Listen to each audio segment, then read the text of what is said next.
There is something particular about a house that has outlived the people who loved it or feared it. In New York, a state built on centuries of settlement, conflict, and ambition, certain homes carry histories that no amount of renovation can fully erase. These are not simply old houses. These are places where tragedy accumulated quietly, where families unraveled behind closed doors, and where the past has a way of making itself known to those who pay close enough attention. Tonight, we count down 10 of the most unsettling homes in the state of New York, places with documented history still whispered about in the towns that surround them. Stay with us through all 10. The ones at the top of this list have earned their place there. Number 10. The Octagon House in Irvington, New York. There are homes that are unusual by design, and then there is the Octagon House. Sitting in Irvington on Hudson in Westchester County, this structure was built in 1860 following the octagonal architectural philosophy promoted by phrenologist and social reformer Orson Squire Fowler, who believed that 8-sided homes promoted better health, better light, and a more harmonious life. The family who built this particular home, the Peabodys, had every reason to believe they were moving into something progressive and bright. What unfolded inside its walls told a different story. The home passed through several owners across the latter half of the 19th century, and with each transition, local records from the Irvington Historical Society note a pattern of financial ruin, family dissolution, and in at least one documented case, an unexpected death on the property during the 1880s. The house sat vacant for extended periods, unusual for a region as prosperous as the Hudson Valley. And neighbors in Irvington were known to avoid the property even when it was technically occupied. The architecture itself contributes to the unease. Octagonal rooms have no true corners, which means sound travels strangely through the interior. Visitors who toured the home during its various periods of public access have noted that conversations seem to carry from one room to the next without any logical explanation, and that certain hallways appear longer from one end than the other. Whether these are tricks of geometry or something less easily explained depends entirely on who you ask. Today, the building still stands, and it retains its listing on the National Register of Historic Places. Architectural historians from Columbia University have documented it as one of the finest surviving examples of Fowler-style octagonal construction in the northeastern United States. But locals in Irvington will tell you, if you ask, that the house has never quite settled, that there's something in the proportions of the rooms, or perhaps in the history embedded in its walls, that makes prolonged visits feel quietly uncomfortable. It is a house that was designed to feel open, and yet, somehow, it never quite does. Number 9. The Kreischer Mansion, Staten Island, New York. There are houses that fall into disrepair gradually, worn down by time and neglect, and then there are houses that seem to collapse inward under the weight of what happened inside them. The Kreischer Mansion on Staten Island belongs firmly to the second category. Built in 1885 by Balthasar Kreischer, a German immigrant who had made a considerable fortune manufacturing fire bricks, the mansion was constructed as a symbol of prosperity and permanence. Kreischer had built an entire company town around his brickworks on the southwestern edge of Staten Island, complete with worker housing, a church, and 2 nearly identical Victorian homes for his 2 sons. Only one of those homes survives today. The fate of the other, and of the family who lived in it, tells you something about how quickly fortune can turn. Balthasar Kreischer's son Charles died by suicide in the surviving mansion in 1894, a death that local newspapers of the era covered with considerable gravity. The brick business had begun to falter, the family's financial position was deteriorating, and the pressures bearing down on the Kreischer name proved too much. Following Charles's death, the family's presence in the community diminished steadily, and the mansion itself began its long drift toward abandonment. By the mid-20th century, the structure had passed out of family hands entirely, cycling through a series of owners who struggled to maintain it. What brought the Kreischer Mansion into more recent public consciousness was a criminal case that had nothing to do with the Kreischer family at all. In 2005, a caretaker employed at the property was convicted of murder after a body was discovered on the grounds, a case that received significant coverage in the Staten Island Advance and subsequently in the New York tabloid press. The details of that case are a matter of public court record, and they added a layer of documented darkness to a property that was already carrying more than a century of accumulated misfortune. The mansion today is a deteriorating Victorian structure surrounded by overgrown grounds, its once handsome facade marked by broken windows and long faded paint. Paranormal investigators have visited on numerous occasions, and the location has been documented in several regional surveys of New York's historic haunted properties. But the history alone, the suicide, the family's collapse, the criminal case, the decades of vacancy, is sufficient to explain why Staten Island residents have long regarded this particular corner of their borough with quiet unease. Some houses accumulate tragedy the way others accumulate charm. The Kreischer Mansion has never stopped accumulating. Number 8. The Merchant's House Museum, Manhattan, New York. There are very few places in New York City where the 19th century has been preserved so completely that walking through the front door feels less like entering a museum and more like stepping into a life that simply stopped. The Merchant's House at 29 East 4th Street in Manhattan's NoHo neighborhood is precisely that kind of place. Built in 1832, it is New York City's only surviving fully intact 19th century family home. It was purchased in 1835 by Seabury Treadwell, a prosperous hardware merchant, and the family lived within its walls for nearly 100 years. What makes the Merchant's House unusual is not merely its age or its architectural integrity, it is the particular quality of stillness that has settled over the property. A stillness that, according to a long and well-documented record, has not always been entirely empty. Seabury Treadwell had 8 children, and at least 8 people died in the house over the course of the family's residence. The last of them was Gertrude Treadwell, the youngest daughter, who never married, rarely left the premises, and devoted her final decades to maintaining the house exactly as it had been during her childhood. When Gertrude died in 1933, the house passed to a cousin who recognized its historical significance and opened it as a museum 3 years later. The furniture, the family's clothing, the dishes on the shelves, all of it remained exactly where the Treadwells had left it. Reports of strange occurrences have been widespread since Gertrude's death. The museum's own paranormal investigator, Dan Sturgis, has conducted over 100 investigations since 2007, recording voices, footsteps, and piano music. In perhaps the most remarkable instance on record, a psychic medium brought in for a 2007 seance, not told the address beforehand, provided accurate names, dates, and towns of origin for 2 Irish servants, details subsequently verified through census records. The most frequent report is of a woman in a brown dress moving through the interior, widely believed to be Gertrude herself. The New York Times has called it Manhattan's most haunted house. But what lingers most is the image of Gertrude, a woman who gave her entire life to one house, who refused every opportunity to leave it, and who, if the accumulated record is to be credited at all, may not have left it yet. Number 7. Rolling Hills Asylum, East Bethany, New York. There is a particular category of structure that resists easy classification, buildings that were never quite homes in the traditional sense, yet housed more human suffering within their walls than most private residences could absorb across several lifetimes.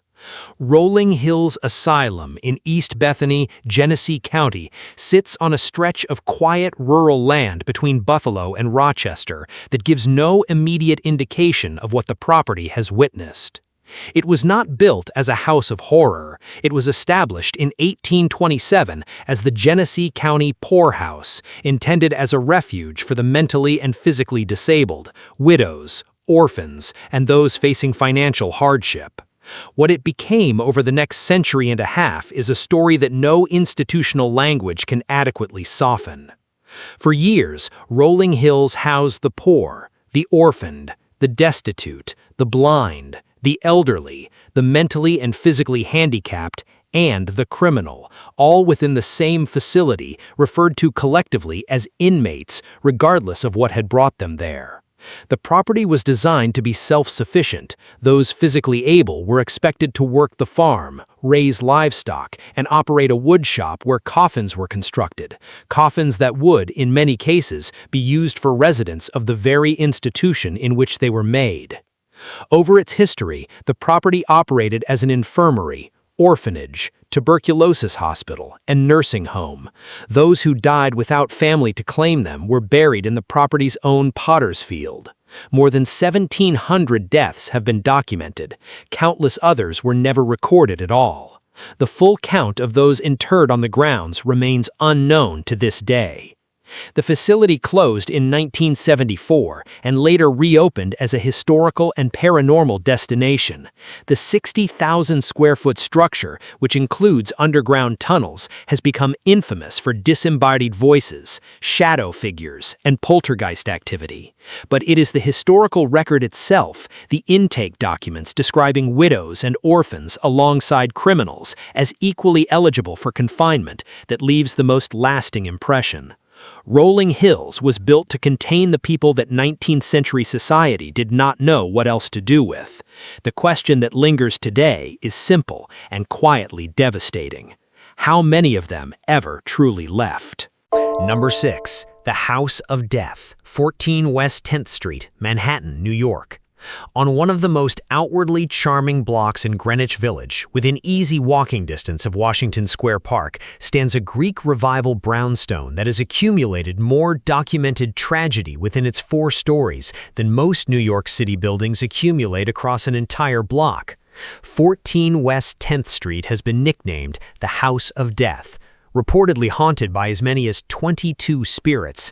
The name sounds theatrical. The history behind it is anything but. Built in the 1850s as a large single-family townhouse, the building attracted many members of New York's upper class in its early years.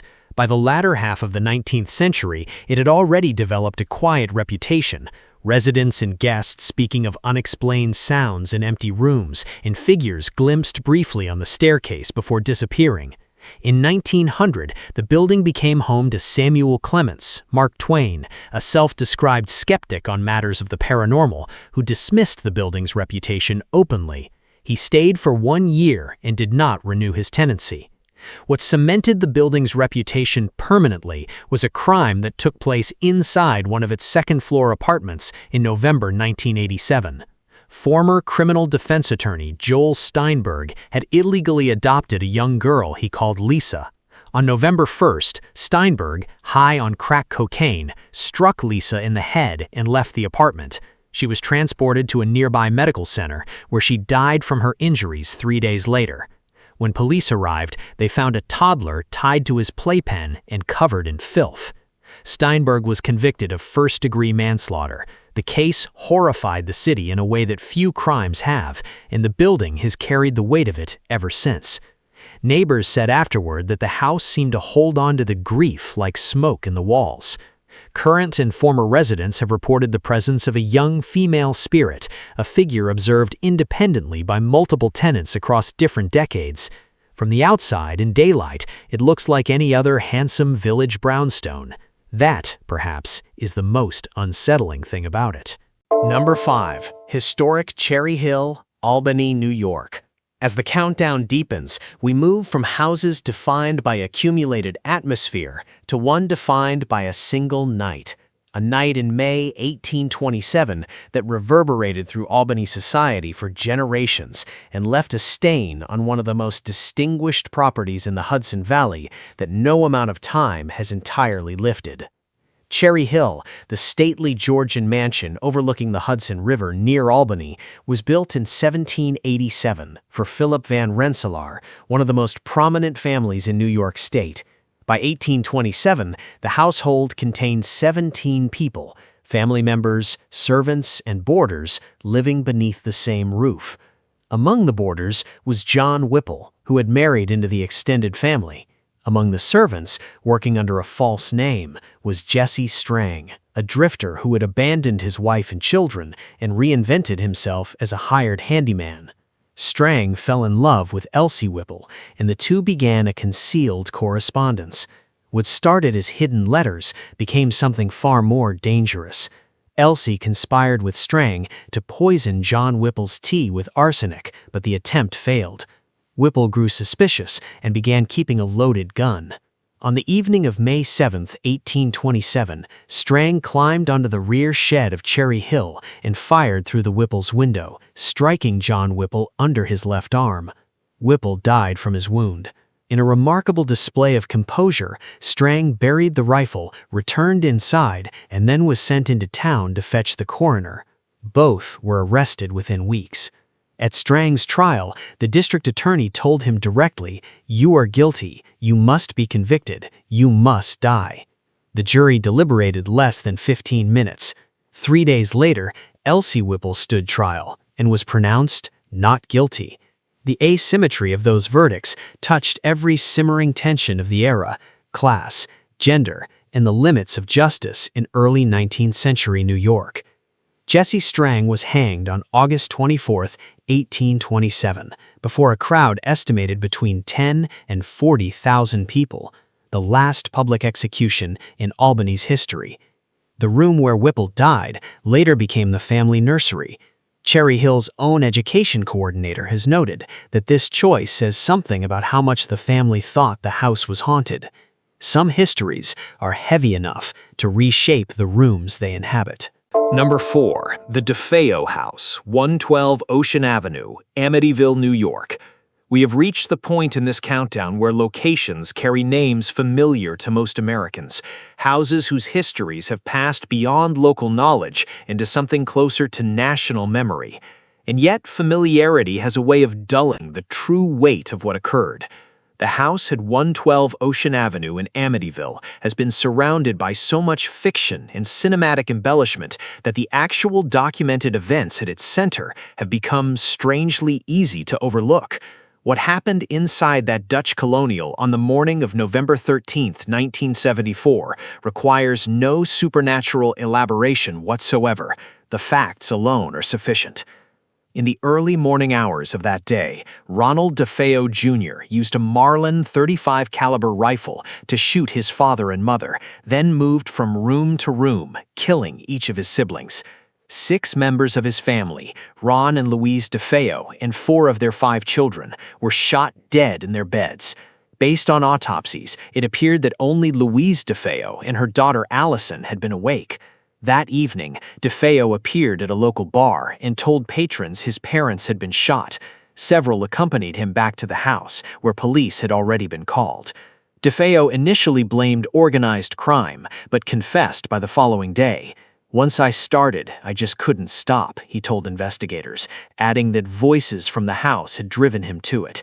He was convicted of 6 counts of second-degree murder in 1975 and died in a New York correctional facility in 2021, having changed his account of the murders multiple times without ever arriving at a credible version. In December 1975, George and Kathy Lutz moved their family into the house, fully aware of its history, and left abruptly after 28 days. Their subsequent account became the basis for a best-selling book and a film franchise that never entirely stopped producing sequels. Researchers have argued persuasively that the haunting account was a fabrication. The murders are not in dispute. The family that purchased the house after the Lutzes eventually had the address changed to 108 Ocean Avenue in a practical attempt to sever the property's connection to its own history. It did not work. The 6 people who died there on a November morning in 1974 were real.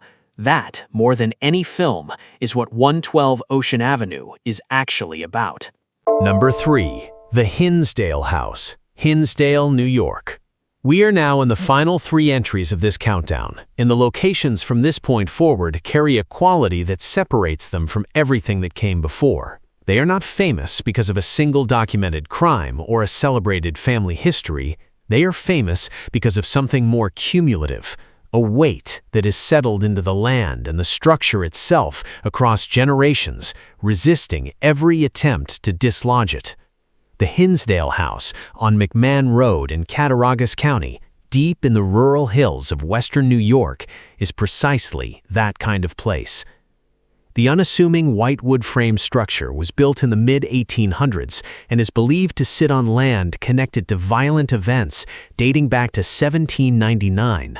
Records from the Historical Society of Cattaraugus County document that in 1807, many individuals, both white settlers and Native Americans, fell victim to a deadly disease in the surrounding area, and local oral tradition has long held that the land itself carries a weight older than the house built upon it. Clara and Phil Dandy moved into the house with their 4 children in the early 1970s. What began as isolated, easily dismissed disturbances escalated steadily. Lights turned on and off by themselves. Chanting rose from the surrounding woods at night. Apparitions appeared with increasing frequency. Mysterious burns appeared on the bodies of family members. Bricks from the chimney were found dismantled and placed in the middle of a room. When the activity turned violent, the family called upon Father Alphonsus Trebold, a respected academic theologian from St. Bonaventure University, who performed a structural exorcism on the property.